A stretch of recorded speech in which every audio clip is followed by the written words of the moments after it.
ہیں۔ السلام علیکم، یہ ریڈیو پاکستان ہے۔ ترنم حامد سے خبریں سنیے۔ پہلے اہم خبروں کا خلاصہ۔ منصوبہ بندی کے وزیر نے کہا ہے کہ حکومت ملکی معیشت کی بحالی کے لیے تمام ممکنہ کوششیں کر رہی ہے۔ صدر نے ناروے کے ساتھ مختلف شعبوں میں تعاون میں اضافے پر زور دیا ہے۔ چین نے اسٹریٹجک تعاون کے فروغ کے لیے پاکستان کے ساتھ مل کر کام کرنے کے عزم کا اعادہ کیا ہے۔ اقوام متحدہ نے پرخطر سمندری راستوں کے ذریعے اپنی زندگیوں کو خطرے میں ڈالنے والے روہنگیا مسلمانوں کے تحفظ کے لیے مربوط علاقائی حکمت عملی پر زور دیا ہے۔ اور اردو زبان کے معروف شاعر اور مصنف مولانا الطاف حسین حالی کی آج 108ویں برسی منائی جا رہی ہے۔ اور اب خبریں تفصیل کے ساتھ۔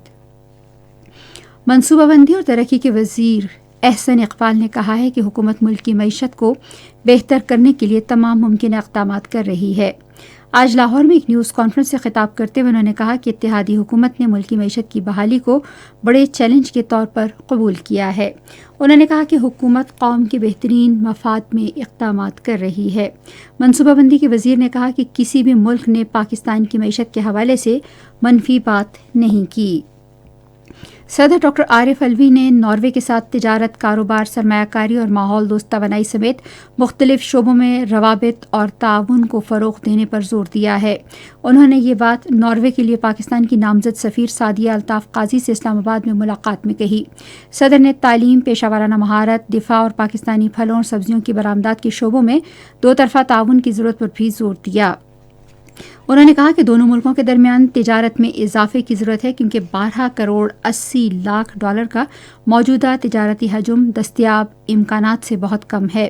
صدر نے سفیر کو ہدایت کی کہ یورپی یونین کی فری ٹریڈ ایسوسی ایشن کے ساتھ پاکستان کی آزادانہ تجارت کے معاہدے کے لیے ناروے کی حمایت حاصل کرنے کی کوششیں تیز کی جائیں۔ وزیر خارجہ بلاول بھٹو زرداری نے چنگ گانگ کو چین کا نیا وزیر خارجہ اور سیدوف بختیاروف کو ازبکستان کا قائم مقام وزیر خارجہ مقرر ہونے پر مبارکباد دی ہے۔ انہوں نے ایک ٹویٹ میں کہا کہ وہ پاکستان اور چین کے درمیان سدا بہار تصویراتی باہمی شراکت داری کو نئی بلندیوں تک لے جانے کے لیے چنگ گانگ کے ساتھ مل کر کام کرنے کے خواہش مند ہیں۔ سیدوف بختیاروف کو ازبکستان کا قائم مقام وزیر خارجہ مقرر ہونے پر مبارکباد دیتے ہوئے بلاول بھٹو زرداری نے اپنے دورہ سمرقند کے موقع پر ان کے شاندار مہمان نوازی کا ذکر کیا۔ وزیر خارجہ نے کہا کہ وہ مختلف شعبوں میں دونوں ملکوں کے تعلقات مستحکم کرنے کے لیے ازبکستان کے اپنے ہم منصب کے ساتھ مل کر کام کرنے میں گہری دلچسپی رکھتے ہیں۔ چین نے پاکستان کے ساتھ ہر سطح پر اسٹریٹجک تعاون کا جائزہ لینے کے لیے کام کرنے اور نئے عہد میں چین اور پاکستان کے مشترکہ مستقبل کے قیام کی کوششیں تیز کرنے کے عزم کا اعادہ کیا ہے۔ پاکستان میں چین کے سفیر نونگ رونگ نے اسلام آباد میں سی پیک 2022 کے منصوبوں پر بہترین کام کرنے والے پاکستانی عملے کو ایوارڈ دینے کی تقریب سے خطاب کرتے ہوئے کہا کہ ان کا ملک عوامی وفود کے تبادلے کو مزید فروغ دینا اور باہمی سرمایہ کاری میں سہولت فراہم کرنا چاہتا ہے۔ چین کے سفیر نے کہا کہ حال ہی میں چین نے کورونا سے بچاؤ اور اس پر قابو پانے کی پالیسیوں میں تبدیلی کی ہے، جن میں بین الاقوامی پروازوں کی تعداد میں کمی کے اقدامات کا خاتمہ اور تجارت اور حصول علم کے لیے لوگوں کی آمد و رفت کی بحالی شامل ہے۔ انہوں نے کہا کہ نظر ثانی شدہ پالیسی کے تحت پاکستانی طلبہ مزید تعلیم کے لیے چین جا سکتے ہیں اور چین پاکستان اقتصادی راہداری منصوبوں کا حصہ بننے کے لیے واپس آ سکتے ہیں۔ پاکستان مسلم لیگ نون اوورسیز پاکستانیز کے چیف کوارڈینیٹر بیرسٹر امجد ملک کی قیادت میں ایک وفد نے آج لاہور میں گورنر پنجاب محمد بلیغ الرحمان سے ملاقات کی۔ ملاقات میں وفد نے گورنر کو بیرون ملک مقیم پاکستانیوں کے مسائل سے آگاہ کیا۔ اس موقع پر گورنر نے کہا کہ بیرون ملک مقیم پاکستانی ملکی معیشت کے استحکام میں اہم کردار ادا کر رہے ہیں۔ وزیر اعلیٰ پنجاب چودھری پرویز الہی نے نئے سال کے موقع پر تمام تفریحی مقامات بالخصوص مری میں ٹریفک کو رواں دواں رکھنے کے لیے خصوصی انتظامات کی ہدایت کی ہے۔ انہوں نے ایک بیان میں مری جانے والے تمام راستوں پر ایک جامع پلان کے تحت تمام ضروری انتظامات یقینی بنانے کی ہدایت کی۔ انہوں نے کہا کہ مقررہ حد سے زیادہ گاڑیوں کو مری میں داخلے کی اجازت نہیں ہونی چاہیے۔ انہوں نے مؤثر پلان کے ذریعے ٹریفک کے بہتر انتظامات کر کے سیاحوں کو سہولتیں فراہم کرنے کے احکامات جاری کیے۔ انہوں نے کہا کہ مری جانے والے شہریوں کو کسی قسم کی پریشانی نہیں ہونی چاہیے اور ان کی رہنمائی کے لیے مستقل بنیادوں پر کوئی نظام تشکیل دیا جانا چاہیے۔ سندھ کے گورنر کامران ٹیسوری نے کہا ہے کہ ہمارے نوجوان ملک کے درخشاں مستقبل کی نوید ہے اور وہ دنیا بھر میں وطن کا نام روشن کریں گے. انہوں نے آج کراچی میں ڈینٹل اینڈ میڈیکل کالج کے 8ویں کانوکیشن سے خطاب کرتے ہوئے کہا کہ نوجوانوں کو زیادہ سے زیادہ مواقع فراہم کرنے کے لیے اقدامات کیے جا رہے ہیں. انہوں نے کہا کہ ملک میں اعلیٰ تعلیم کو فروغ دیا جا رہا ہے تاکہ ہمارے نوجوان مختلف شعبوں میں دنیا کا مقابلہ کر سکیں. یہ خبریں آپ ریڈیو پاکستان سے سن رہے ہیں. امریکہ میں پاکستان کے سفیر مسعود خان نے کہا ہے کہ تعلیمی شعبے میں پاکستان اور امریکہ کے رابطوں میں استحکام اور پاکستانی طلبہ کی امریکہ کی بہترین جامعات تک رسائی میں سہولیات کی فراہمی نئے سال کے دوران ہماری ترجیح ہوگی. وہ یونیورسٹی آف بلتستان کے وفد سے گفتگو کر رہے تھے جس نے وائس چانسلر ڈاکٹر محمد نعیم خان کی سربراہی میں ان سے واشنگٹن میں ملاقات کی.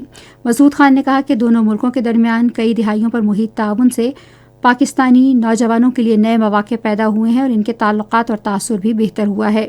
انہوں نے کہا کہ ہم امریکہ کے مشہور تعلیمی اداروں میں زیر تعلیم باصلاحیت پاکستانی طلبہ و طالبات کی حوصلہ افزائی کرنے کے لیے امریکی حکومت کے اقدامات کو قدر کی نگاہ سے دیکھتے ہیں.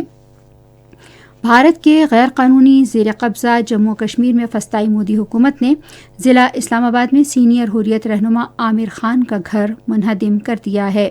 بھارتی حکومت کے اس اقدام کا مقصد ضلع پہلگام کے مقامی افراد میں خوف و ہراس پھیلانا ہے. اقوام متحدہ نے خطرناک سمندری سفر پر اپنی زندگیوں کو خطرے میں ڈالنے والے ہزاروں روہنگیا مسلمانوں کو بچانے کے لیے ایک مربوط علاقائی حکمت عملی اپنانے پر زور دیا ہے. انسانی حقوق کے بارے میں اقوام متحدہ کے ہائی کمشنر وولکر ٹرک نے ایک بیان میں کہا کہ اس سال 2400 سے زائد روہنگیا مسلمانوں نے بنگلہ دیش اور میانمار سے نقل مکانی کی تھی جس میں سے 200 پناہ گزین راستے میں ہی اپنی جانیں گنوا بیٹھے تھے. انہوں نے صورتحال پر انتہائی افسوس کا اظہار کرتے ہوئے دنیا پر زور دیا کہ وہ روہنگیا پناہ گزینوں کی تلاش اور بچاؤ کی کارروائیوں، اپنے علاقوں میں واپسی اور ان کا تحفظ یقینی بنانے کے لیے ٹھوس اقدامات کرے. اقوام متحدہ کے انسانی حقوق کے سربراہ نے علاقائی اور دیگر ملکوں پر بھی زور دیا کہ وہ 2017 سے بنگلہ دیش میں پناہ لینے والے 10 لاکھ سے زائد روہنگیا پناہ گزینوں کی مدد کے لیے بنگلہ دیش سے تعاون کریں. انہوں نے کہا کہ تمام روہنگیا پناہ گزینوں کی میانمار کے مکمل اور برابر کے شہریوں کی حیثیت سے باوقار اور رضاکارانہ واپسی کے لیے فوری حل تلاش کیا جائے. اردو زبان کے معروف شاعر اور ادیب مولانا الطاف حسین حالی کی آج 108ویں برسی منائی جا رہی ہے. وہ شاعر، نثر نگار، نقاد، سوانح نگار اور قوم کے مصلح تھے. الطاف حسین حالی پانی پت میں پیدا ہوئے اور وہیں سے انہوں نے ابتدائی تعلیم بھی حاصل کی. دلی آنے پر انہوں نے عربی اور فارسی زبان کی تعلیم حاصل کی اور انہیں 2 نامور شعراء غالب اور شیفتہ کی سرپرستی حاصل تھی. الطاف حسین حالی 1914 میں آج کے دن انتقال کر گئے. اور اب موسم کی صورتحال. محکمہ موسمیات کی پیشگوئی کے مطابق آئندہ 12 گھنٹے کے دوران ملک کے بیشتر حصوں میں موسم سرد اور خشک، جبکہ بالائی علاقوں اور شمالی بلوچستان میں شدید سرد رہے گا. پنجاب اور خیبر پختونخوا کے میدانی علاقوں میں دھند چھائی رہے گی. آج ریکارڈ کیا گیا بعض شہروں کا درجہ حرارت: اسلام آباد 19 ڈگری سینٹی گریڈ، لاہور اور پشاور 20، کراچی 27، کوئٹہ 9، گلگت 6، مری 12، مظفر آباد 16، سری نگر 3، جموں 18 اور لیہ -4 ڈگری سینٹی گریڈ. خاص خبروں کا خلاصہ ایک بار پھر. منصوبہ بندی کے وزیر نے کہا ہے کہ حکومت ملکی معیشت کی بحالی کے لیے تمام ممکنہ کوششیں کر رہی ہے. صدر نے ناروے کے ساتھ مختلف شعبوں میں تعاون میں اضافے پر زور دیا ہے. چین نے اسٹریٹجک تعاون کے فروغ کے لیے پاکستان کے ساتھ مل کر کام کرنے کے عزم کا اعادہ کیا ہے. اقوام متحدہ نے پرخطر سمندری راستوں کے ذریعے اپنی زندگیوں کو خطرے میں ڈالنے والے روہنگیا مسلمانوں کے تحفظ کے لیے مربوط علاقائی حکمت عملی پر زور دیا ہے. اور اردو زبان کے معروف شاعر اور مصنف مولانا الطاف حسین حالی کی آج 108ویں برسی منائی جا رہی ہے. اسی کے ساتھ خبریں ختم ہوئی. مزید خبروں اور تجزیوں کے لیے آئیے ہماری ویب سائٹ پر radio.gov.pk اور فیس بک کے link radio Pakistan news official پر براہ راست ویڈیو سٹریمنگ بھی ملاحظہ کیجیے.